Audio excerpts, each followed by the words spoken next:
తమిళనాడులో Kovai Arabic educational association అనే ఒక సంస్థ ఉంటుంది. ఈ సంస్థ కింద అనేక మదర్సాలతో పాటు కోవై అరబిక్ కాలేజ్ అనేది కూడా రన్ అవుతుంది. అయితే ఈ సంస్థపై తాజాగా ఎన్ఐఏ ఛార్జ్ షీట్ ను దాఖలు చేసింది. అందులో ఈ సంస్థ ఆన్లైన్ క్లాసుల ద్వారా విద్యార్థుల్లో రాడికలిజం అండ్ ఉగ్రవాద భావజాలాన్ని పెంపొందిస్తోంది అని తన ఛార్జ్ షీట్లో పేర్కొంది.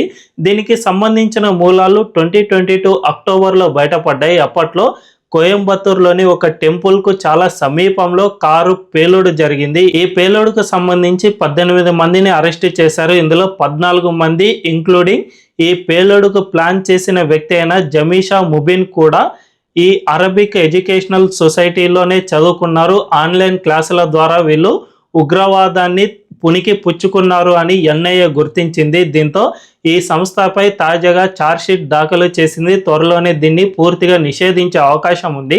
అయితే ఈ ఒక్క సంస్థ మాత్రమే కాదు, మన దేశంలో గతంలో అల్ఫలాహ్ యూనివర్సిటీ సైతం ఇదే విధంగా బయటపడింది. కాబట్టి నిజానికి మన దేశంలో విచారణ గనక జరిపితే ఇలాంటివి ఇంకా ఎన్ని బయటపడతాయో అనే అనుమానాలు అయితే వ్యక్తమవుతూ ఉన్నాయి.